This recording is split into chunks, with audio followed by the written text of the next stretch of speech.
मैंने भी किस बेवकूफ को इस्त्री करने का कह दिया।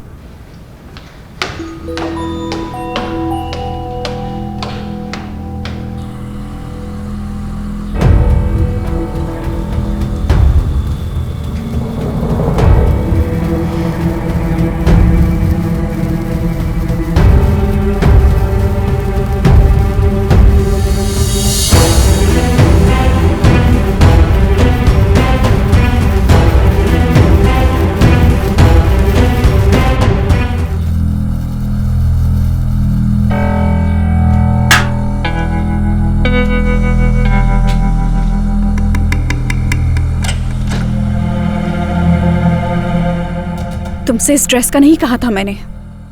आपने ही तो कहा था कि मुझे इस ड्रेस को आयरन करना है। भला मैं अपना नया ड्रेस तुमसे आयरन क्यों करवाऊंगी? मुझे यही लगा कि आपने इसका भी कहा होगा।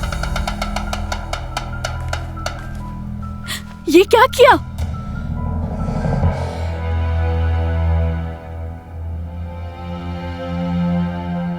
डाकुओं की तरह क्यों आए हो तुम?